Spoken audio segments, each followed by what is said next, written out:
trying to get this lighting figured out. This whole being a YouTuber thing is a little bit more complicated than I thought. Well, here's to progress. Time for the intro.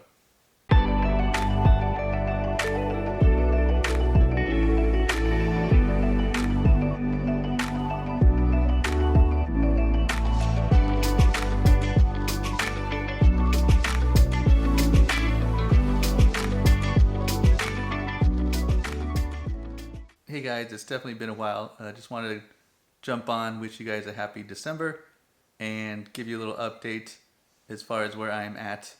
For those of you who are just joining the channel, my name is Gabe Trujillo, and I have a vlog called Have a Seat.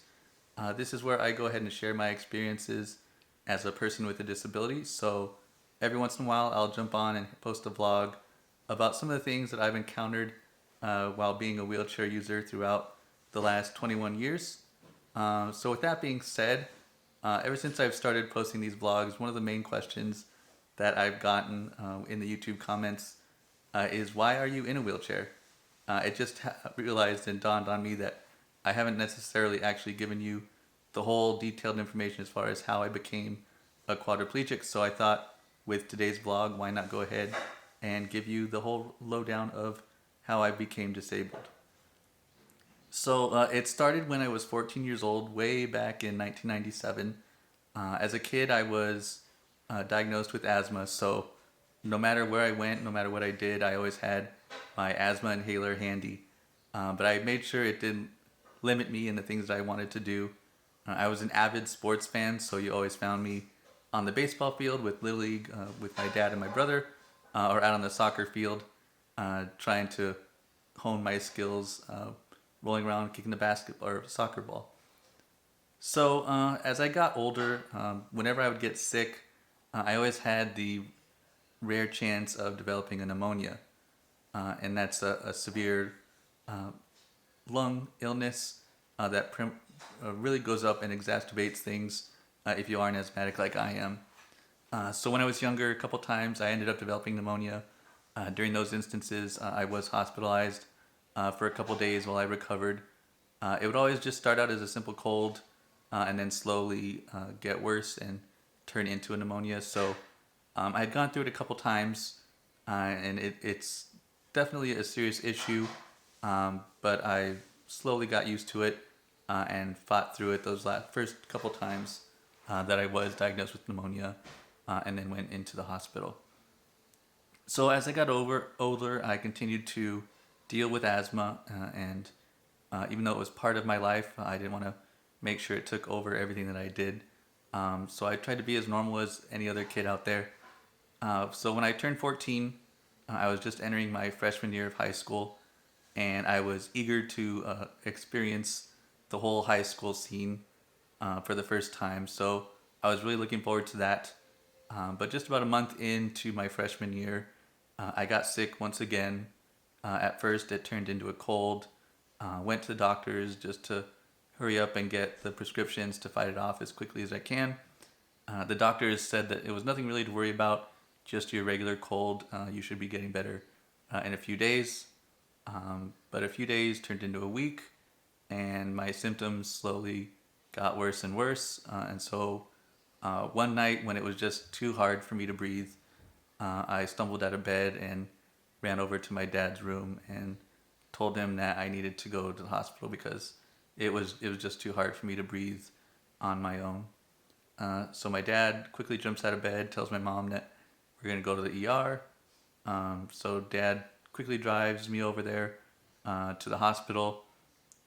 Once I got there, my oxygen levels continued to decrease, so they wanted to make sure I was taking breathing treatments while there to see if it'll raise the SAT levels that I had at the time.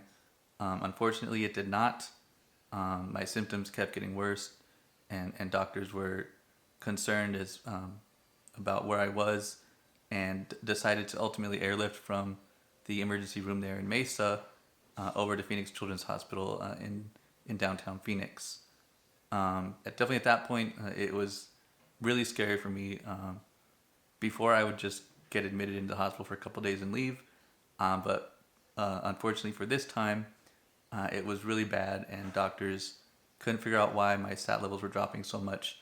So they said I needed to go to Phoenix Children's for further evaluation.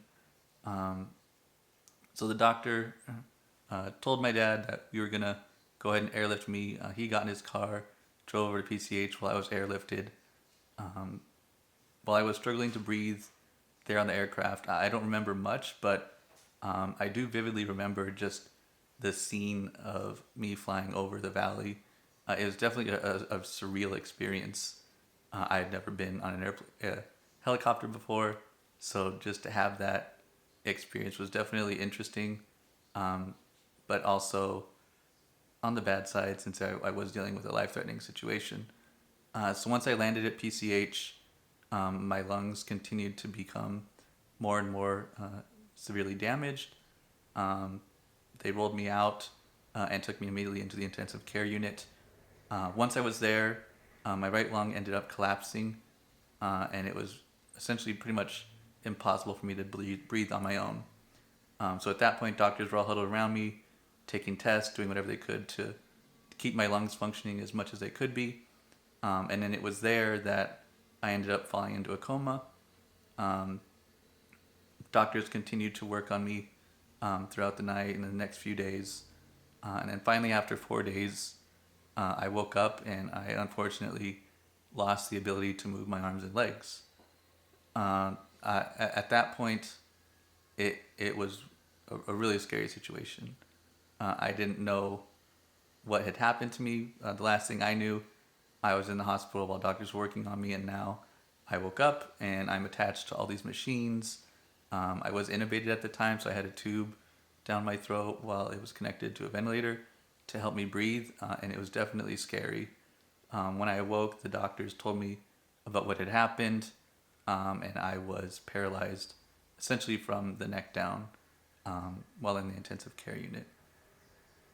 So I ultimately ended up spending about another month in the intensive care unit while doctors tried to figure out what caused the paralysis and how to fix my lung that had collapsed and continue on with other prognoses and figure out what truly happened.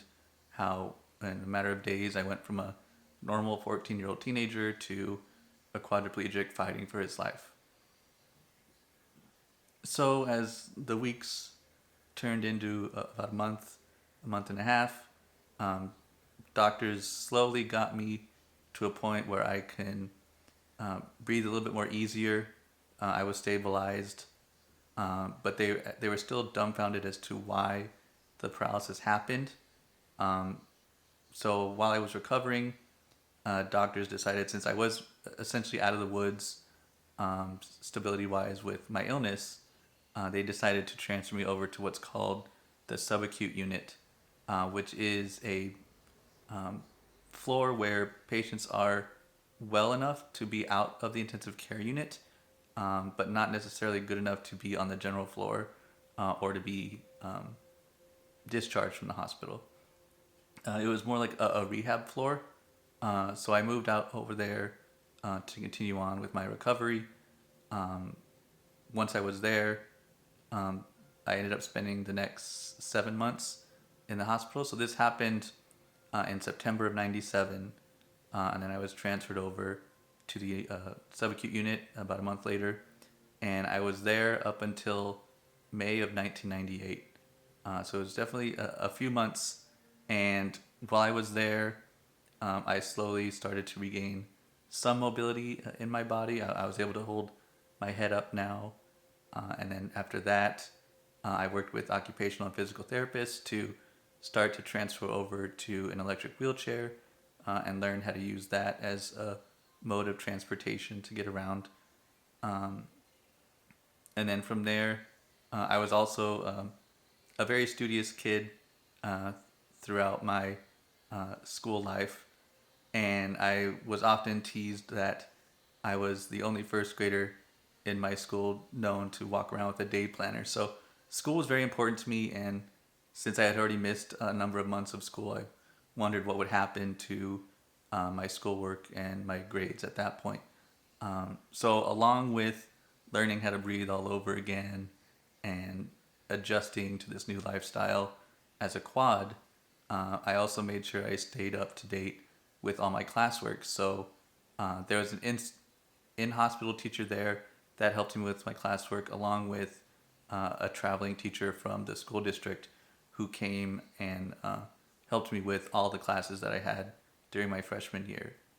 So during that 8 month span, I was doing everything I could to get better, as well as everything that I could to stay up with my schoolwork, so I wasn't held back a year or missed any significant classes, to make sure that when I was released, I was able to continue on the following year in the same school year as all of my classmates. So it was definitely a crazy time for me. I'll always remember everything that happened there, all the lessons that I learned. But once I was released in May of '98, I was now a quadriplegic. I used an electric wheelchair to get around. I still couldn't move my arms and legs. I could hold myself up a little bit, like I am right now. When it first happened, I was essentially bedridden. I couldn't even lift my head up. But I was able to hold my head up a little bit for a certain point, and then I did regain some motion in my fingertips and my fingers and hands, and so that gave me the ability to use an electric wheelchair to get around. And at that point, I was still using a trach that was connected to a vent to help me breathe, because I couldn't fully breathe all the way on my own for an extended amount of time. So I did have a vent connected to the back of my chair that had tubing that went into the trach in my neck to help me breathe if I did get any strain on my lungs, or if I was unable to continue to breathe on my own. So after I was released, for the next 2 years, I went to numerous doctors, neurologists, hospitals, anywhere I could to figure out what truly happened. There were a number of different diagnoses in the hospital, but a number of them didn't stick. Some of the things that they mentioned were Guillain-Barré syndrome, something called acute asthmatic steroid myopathy, but none of those seemed to pan out. Every time they said, "Oh, well, in a few weeks you'll start to feel motion come back and you'll regain your ability to walk," and then a few weeks came by, nothing happened, and then they said, "Well, this might take a few months, but you should start to see some movement come back," and then few months came by, and still that didn't work either. So for the longest time, doctors were dumbfounded as to what would have caused the paralysis. So 2 years went by after I was released, and I had visited other hospitals such as the Mayo Clinic, Shriners Hospital in California. What else? Oh, I went to UCLA to undergo some testing there as well, and doctors still couldn't really figure out what the specific diagnosis was for that. So finally, I came across a doctor here in the Valley who was a neurologist, and after a few of the tests that he did, his official diagnosis, which is the one that we're currently sticking with, is something called Hopkins Syndrome. It's actually a rare form of polio that's prevalent in asthmatics. And at the time, I was the only documented case where all four limbs were affected with paralysis at the same time.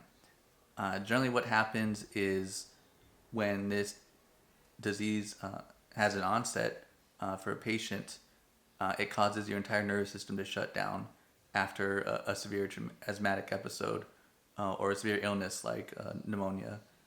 But when your body starts to reboot, for one reason or another, it causes paralysis to a limb. At the time when I was diagnosed, there were less than 30 documented cases of Hopkins syndrome at the time. And then, like I said, because of the severity of my case, where I lost paralysis in all four limbs, I was the only documented case of Hopkins syndrome affecting four limbs at once at the same time. So it was definitely a unique case for the doctors to see. The doctor had told me that I was a popular case study amongst other doctors and other case studies and client or showcases that he would go whenever he'd have conferences that he would talk about. He would always bring up my case. So that's pretty much where we left that diagnosis. we haven't really done any other studies or any casework as far as figure out what really caused it.